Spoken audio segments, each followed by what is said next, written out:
Okay, so today we are going to talk about digital accessibility basics. Okay, so just a quick introduction. My name is Ashley Williams. I'm a web developer specialist in the Office of Information Technology.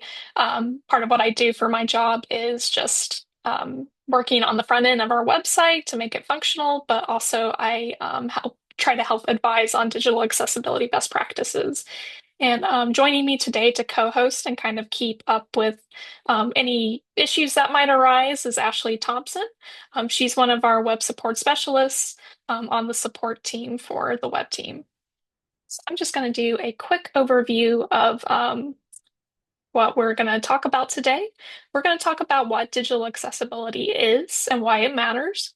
We'll also go over, and after we talk about that, we'll go over like some examples of how you can apply digital accessibility in your daily communications in your job.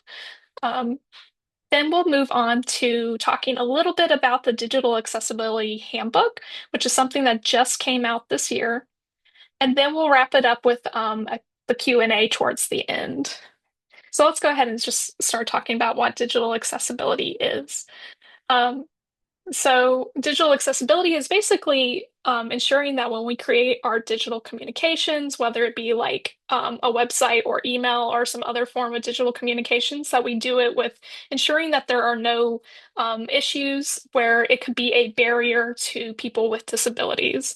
So in other words, when our digital communications are designed, developed, and edited with that in mind, more people have equal access to the information we're putting out there from our organization. To put this into context about like how this impacts our audience, about 27% of adults in the US have some type of disability. And then when you look at Georgia, it's an even greater percentage. About 29% of Georgians have some type of disability. Um, and as we age, disability becomes more common. Digital accessibility encompasses a wide range of disabilities that can impact how individuals access and navigate the web. We have kind of like these broader categories of what those disabilities fall into. One is visual, so that can be people with low vision, blindness or color blindness. Auditory, that's difficulty hearing, deafness and hearing impairments. There's motor, that's various forms of paralysis caused by injury and congenital conditions and tremors. And then there's cognitive, that would be conditions that affect the brain's memory, attention, or ability to interpret information. So one concept we're going to touch on today a little bit, I'll mention it every now and then, is assistive technology. And so these can be tools that people with disabilities use to interact with, their computers. It can be something like a screen reader or keyboard shortcuts or talk-to-text devices. Here on screen, you can see that this person is interacting with their laptop using a refreshable Braille display.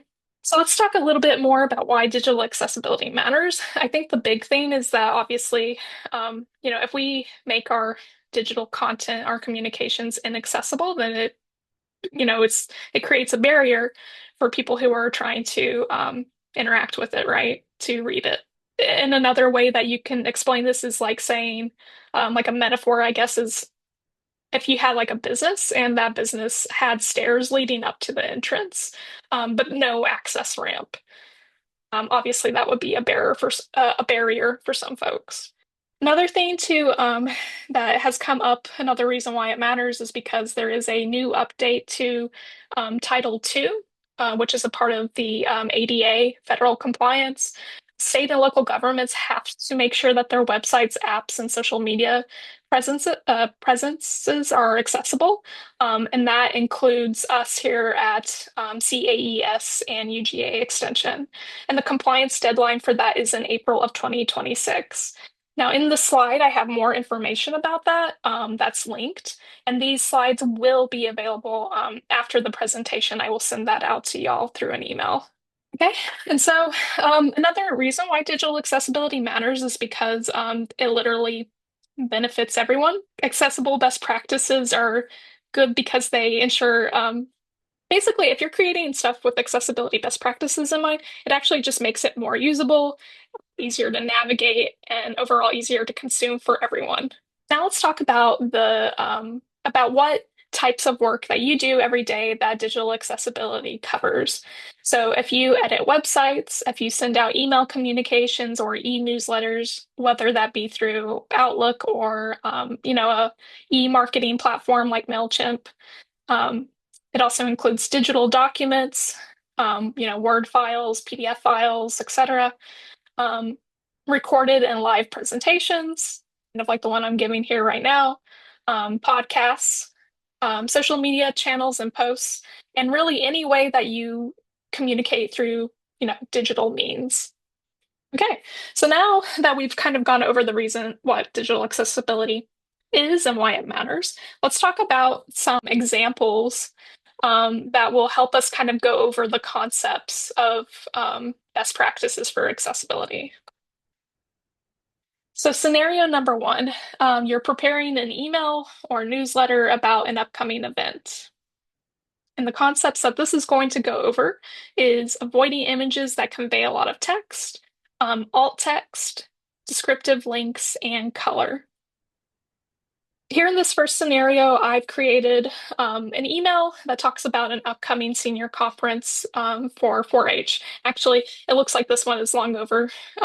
It was back in April, but let's just pretend that it's upcoming. Um, so here, what I did to make this email is I've opened up Outlook, and before that, I made a flyer in Canva. And so I put it together. I put together this image in Canva basically that has all the information about my event in that image, and then I pasted it into the body of this email. And when I say I pasted it into the body of this email, I mean the image itself. So this image contains all the information, has all the text on the picture, right? Another thing I did was I wanted to make sure that people could actually click to register for my conference using like an online form. So I added a link that says click here and then the text to register at the bottom. So it looks pretty good, but as you can imagine, there actually are accessibility issues, and we're going to go over that. Okay, so the first thing that I want to go over that's really like a common issue that we see a lot of, we want to make sure that we're not using images of text. So images of text are not readable by screen readers. You want to make sure you avoid using images of text, whether it be in an email, like in our example here, or on a website, in documents, etc.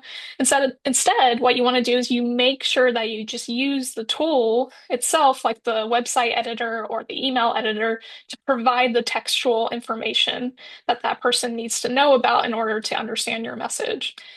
Another way to explain it, I guess, is that if you can't highlight the text and copy and paste it out of the image, then a screen reader can't read it, right? It's a representation of text, but it isn't actually text. So there are exceptions to this rule of don't use images of text. The first one is images of logos, because it's hard to replicate the exact look and feel of a logo without using an image, right? And then there's also promotional images with a brief amount of text, like a call to action on them. In either exception, you want to make sure that the alt text includes the text that's represented in the image. And we'll talk more about what alt text is here soon. Okay, so here's the corrected example. So we saw my email before, and this is the new one where I applied accessibility best practices. And the first thing that we notice at the top is that there's an eye-catching graphic that has just a little bit of text in it.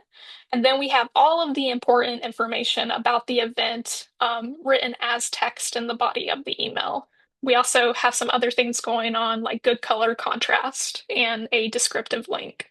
But let's talk about the alt text on the image. So I replaced the top image now is just it's eye-catching, but it doesn't include all of the information about the event, which is good, right? It's just an eye-catching image. Um, with that being said, because it does have a little bit of text on it, we want to make sure that we give it all text that conveys that brief text on the image. In general, You want to keep in mind for alt text that it either usually describes the image and what it's of. So it could be like if you have photography or something like that on your website, usually you would give a brief description describing what the image is. Or in this case, you would include that brief call to action text that's on the top of it, or heading text in this case, I guess. So in my example here on the right-hand side, you can see that I've opened up the alt text editor for the image in Outlook. And the way that you do that is usually in any editor, you would right click on the image, and then you would, there would be some option that would ask you to edit the alt text, and you would click on that. And then it brings open this pane where you have a text field where you can type in the alt text. And this is usually what it looks like in most like Microsoft Office programs. So in this example, the alt text is exactly what the text is on the image. So Chasing Dreams with 4H, Senior Conference 2025. Okay, so that's alt text, and don't use images of text. So let's talk about the next concept, and that's color. So we want to make sure that we use enough color contrast. So what's difficult to read is light colors of text, like a light green, like I have in my example here, over a white background. That's not high enough contrast to be easily visible to somebody who might have difficulty with low contrast.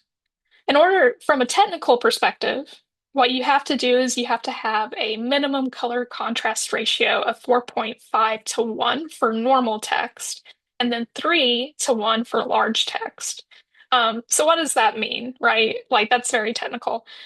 There is actually a tool that I've linked here in the slides called WebAIM's Contrast Checker, where you can take two colors and then, so you can take the text color and then its background color, and you can compare to make sure that it has a high enough color contrast ratio. And I've also linked a video here showing you how to do that because, if you're not used to it, it might be a little bit confusing. All of that said, I will say that black text on a white background is always 100% of the time good to go. And I think for the most part, that's what we tend to use. And here is a example on screen to kind of give you another visual of high contrast versus low contrast. On the left, we have the UGA red with white text on top of it. That's high enough contrast with 6.621. And then on the right, we have white on top of like kind of this lightish blue color. And that's not enough contrast. That is 1.45 to 1, and that's low contrast. So the left example would be good and okay to use, and the right example you would want to avoid. The next concept we want to talk about is ensuring that we use descriptive hyperlink text. So when I say link text, I mean that text that you highlight in the body of your email or web page or whatever, and then you right click and you add a link to it so that people can click it and go to your link. You want to make sure that it's descriptive. You want to make sure that when you highlight that text, that the link text means something even out of context. So you want to ask yourself, if I took all of the other words away from around from this link, would that user still know where they're going to next? Because in a lot of times, somebody using assistive technology may just pull up a list of links from your web page without having to read through every single word on the page. I mean, we all do that. Like to some extent, we'll scan the page with our eyes to find the links so that we can click to find the next page we want to go to. So it's the same concept. And the thing about it is if you have link text that's just like what's on the left here, where it says click here or learn more or here, where is here? What am I learning more of? This stuff doesn't like mean anything out of context. Now, on the other hand, what you want to do, on the right-hand side here, you can see we have more descriptive link text, actually explains where we're going to next. So usually this kind of text can be very brief. It's just like a call to action. Register for our Lunch and Learn, sign up for newsletter. Those are really good link text because I know when I click that, I'm probably going to go to a form for signing up for a newsletter or registering for the Lunch and Learn, right? Another example is just to link the title of the page you're going to link to. So if I'm linking to the vegetable garden calendar, I can just type out a link that is vegetable garden calendar and hyperlink that. Okay, and so here you can see in my email example again how I fix that issue. So on the left, we have the bad example, which is just click here, right? Is the link text. That's not good. But on the right, we have register online for the conference. And before we move on to the next example, you probably understood this as we were going through it, but these best practices apply not just to emails, but obviously to websites, social media posts, digital documents as well. Okay, so scenario number two is you're posting an article along with the supporting video to your program's blog. So the concepts we're going to go over here are, videos need accurate captions. Headings can be used to outline the content. And then we're going to talk a little bit about PDF documents and if you really need them. So here on screen, you can see a web page. This is actually a blog article where we're writing an article about raising backyard chickens, and we're posting it to our blog because our blog is set up with a MailChimp newsletter to send out to people whenever we update it. And that's all well and good. But let's take a look at the way I've actually set up the content for this article. So the first thing you'll notice is that there is a PDF document embedded onto the page with the content of the article. So that's a little awkward, right? I went into Microsoft Word and I typed out my article and then I saved it as a PDF and I uploaded it to my website and then I embedded it on to the post. So yeah, that's the content of my article. And then I embedded a supporting video onto the page from YouTube. It might not be apparent, but there are issues with that video, and we'll talk about that too. And then another thing you'll notice is that there's kind of like an outline to this document. You can kind of tell there's tiny little text that's bolded above each section, introduction, video, and read the whole article, but it's in paragraph format for those headings. So as you can imagine, we have accessibility issues that we need to talk through here. So one thing you need to know is that your video content must always include captions. You want to make sure that your videos are always captioned. We recommend that you use our recommended service, which is YouTube, for uploading your video.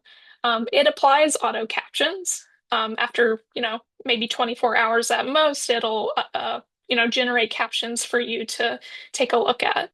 Now, the captions that are auto-generated by any service are not necessarily going to be 100% accurate. You're going to want to review and fix auto-generated captions for any grammar or accuracy issues. And I'm sure that it's probably come up with my automated captions here on screen today, but sometimes, the machine just doesn't understand what we're saying for whatever reason, right? So inaccurate captions are not accessible captions because they're not conveying what we're trying to communicate, right? So I do have a link here that is like a guide on how to caption YouTube videos that you'll have available to you later. So here we can see on screen what it looks like on the left to have inaccurate captions. So here it says, they let their chickens free reign during the day. So rain as in like what falls out of the sky and not free range, which is what we wanted it to say. So it misunderstood and it said rain, it put rain instead of range. And then there's also just like no punctuation or capitalization. We're actually in the middle of two sentences on this particular caption, which, if you're reading this, as someone who, uses captions to understand the information, it would be pretty hard to keep up if you had to like parse when the sentences begin and end, right? So on the right, we have both of these issues are fixed on the captions. The typo is fixed for free range, and then the proper capitalization and punctuation are added where the sentence ends and begins there.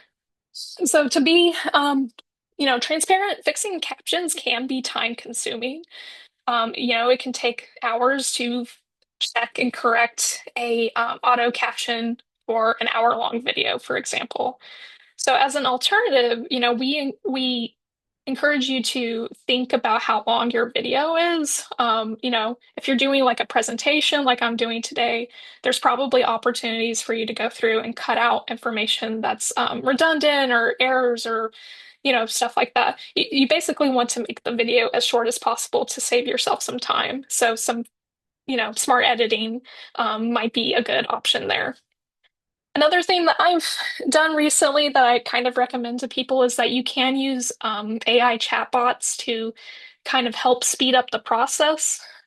So what I do sometimes is I'll take the auto captions from YouTube, I'll copy them, I'll paste them into ChatGPT or something like that, and then I'll let it know what I'm up to, right? I'll prompt it. I'll say, "Hey, these are some auto captions I have for YouTube. Can you check this and make sure that we have the correct punctuation and capitalization applied, remove my ums and ahs, stuff like that."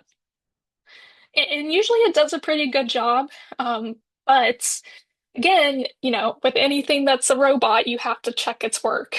So be sure, even if you use something like that to kind of help speed up the process, that you skim through it and make sure that things look accurate still.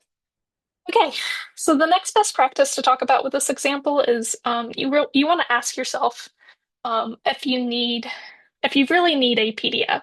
You want to ask yourself, do you really need to use PDFs? PDFs can be harder to make accessible compared to web pages. Another disadvantage with that format is that they're just not mobile friendly. And over time, we have seen that, over 50% of our web traffic to any of our websites have been on from a phone, a mobile device that isn't like a full desktop. And I think that says a lot about like how people are, you know, surfing the web these days, right? It's not just all computers like it used to be. So PDFs are definitely not a friendly experience on your phone. I don't know if you've ever tried to read one on your phone, but usually you're just like kind of pinching and zooming in. It can be a real pain. So those are two reasons why PDF documents are definitely not recommended. If you have any other alternatives, like using a web page or an email, um, any other type of format instead of that format. Now, that being said, there are legitimate scenarios where you need a PDF. You might have to optimize something for print, like a form or something like that. Um, but in general, we encourage using like web page format if you can over PDF. So that's why here in my example, instead of embedding that PDF into the web page, because making sure that that's accessible too, in addition to the web page content, is really, it's so many steps.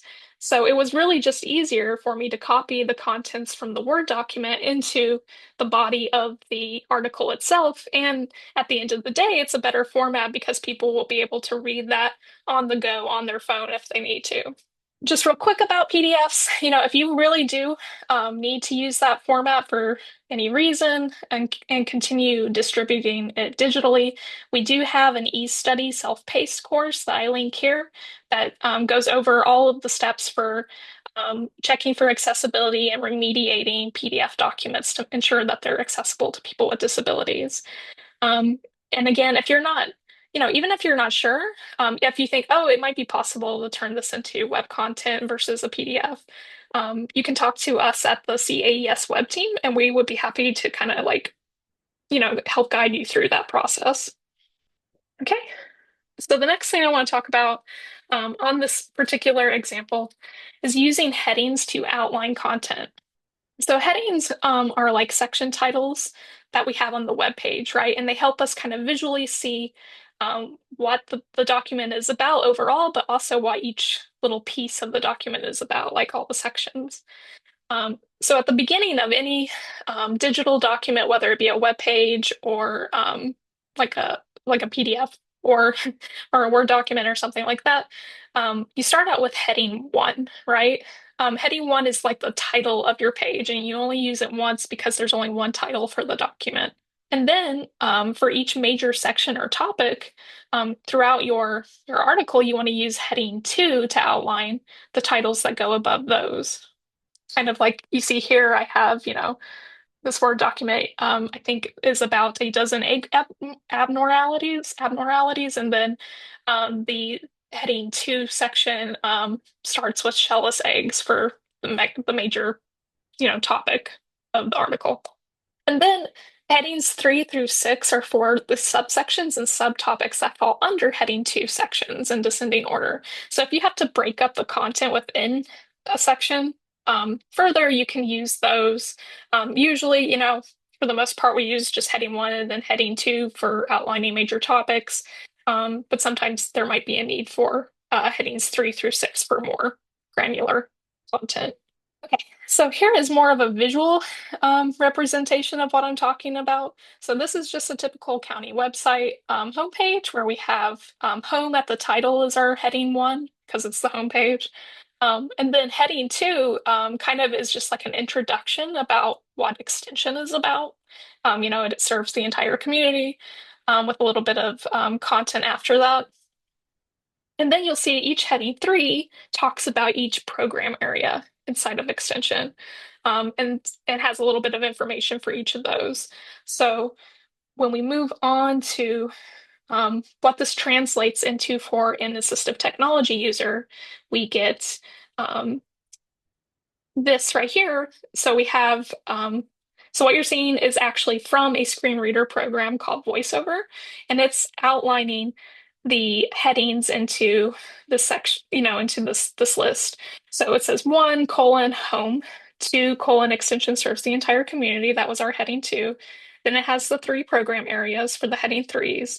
And then it also has what wasn't shown in the previous screen is the next major section, which is upcoming events. And then under that is an event for raising backyard chickens. Um, so the reason why this is important is just because, you know, we as like humans do not like read everything from top to bottom, no matter what, right? We usually scan a document in order to understand it because we're just looking for something in particular, usually when we go to a web page. So we kind of like, visually scan over it.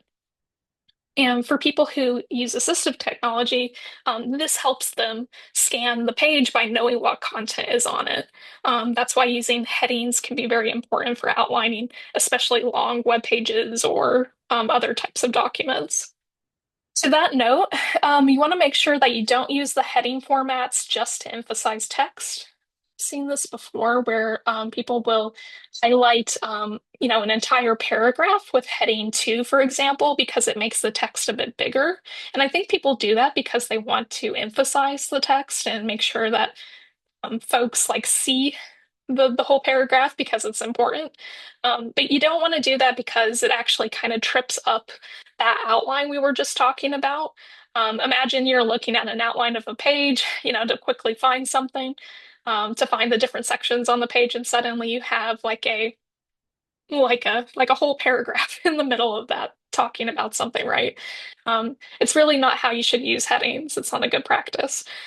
So we don't want to do what's on the left here, where we have the heading one that says announcements. Okay, that's good. But then we have a heading two that covers the entire paragraph. We want to avoid that. Um, so what we could do instead on the right is have, we can use a heading two that says, hey, office holiday hours in a nice big font. And then in the first paragraph, instead of using a heading style to make the text bigger, we can just use bold to say our office hours our office will be closed during the holidays. So that's another way you can visually make it easy for people to parse, but also make it friendly for screen reader users. Okay, and so here is our improved article again. And we actually saw the screenshot before, but you can tell that, at the top of the article, I have the title of the page, which is also the heading one, which is the subject of the article, Raising Backyard Chickens, a beginner's guide. And then each section has a heading two to kind of talk about the content. Now, obviously, my example here is very brief for each section. It would be longer. You would have longer sections with more paragraphs than what I have here on screen, but this was just to give you kind of an idea of what we're talking about. Okay, so now we're going to talk about scenario number three, which is actually very brief because we've been sort of doing it this entire time. But that's when you're giving a presentation over Zoom. you want to make sure that when you're doing like a live presentation like this, that you make it as accessible as possible by using live captions. There are two ways that you can do this. So one is captions in Zoom. Zoom has captions. You might have used them before. I think they're okay, but they're not always super accurate. Um, but basically, you, the host, or even individual participants can turn on the captions per meeting or webinar presentation. And I also have it linked here for you to check out those instructions from the Zoom website. And then the second one is my favorite option for this, and that's the PowerPoint captions. So the way that you would turn that on if you were giving a presentation, I can even kind of show you here on screen right now. Notice here in my bottom left-hand corner, I have this little CC icon. When I'm doing presentation mode, I can click that on and then it turns on the captions. Um, and for the most part, I think they're pretty accurate. Um, it does make mistakes. It's not perfect, but I feel like it's one of the better services that's doing this right now. In any case, for best results, you want to make sure that you're using a headset with a microphone. So today I'm using my earbuds that have a microphone in them. You want to make sure that you're speaking clearly as much as possible so that the automated service understands what you're saying and it translates as best as it can to the screen. And then you want to make sure you have a reliable internet connection because, the service uses the internet to do what it's doing. And otherwise there will be gaps in your captioning. Okay, so that's it for our examples that we are going over today. Obviously, that doesn't cover everything. This is digital accessibility basics. But if you want to learn more, I really encourage you to check out our new digital accessibility handbook that just came out this year. So if you go to oit.caes.uga.edu/accessibility, it has a ton of resources basically for you to learn more about digital accessibility. I really encourage you to go ahead and save that and bookmark it so that you can reference it and not have, obviously over time you'll understand this stuff better, but you might have to look back at it to remember some things. I know I have to. So some best practice, it covers all the best practices for the headings, images, links, and color usage that we talked about today. It also goes over things we didn't talk about, like tables and audio. And then there's also, we have two links to our self-paced training courses, which I'll talk about a little bit more on the next slide. And then it also has links to individual software guides and tools. So if you're, using Microsoft Word, we have a link for that. We have links for Canva. So because this technology, tends to change every once in a while with where the menus are set up and stuff like that, we decided to just go ahead and link to the source of who makes that program to make it a little bit easier for you to keep up with the latest. Really, it's just good to reference in case if you need some help. So those two training opportunities I just mentioned earlier are the self-paced web accessibility course is for website content managers. So if you manage a CAES or a UGA extension website, you are required to take this self-paced course to make sure that you understand how to apply accessibility as you create web pages. And then the second course is the self-paced PDF accessibility course that we talked about a little bit earlier. It goes over all of the best practices for, making an accessible source document and then remediating that document to ensure that it's accessible.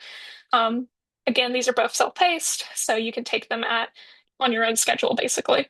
So I'm going to leave this slide up. This is just like the services that our team helps with, and also a link to our website. And I'm going to go try to find my Zoom again. There's everyone. Okay, let's go ahead and take a look and see if we have any questions.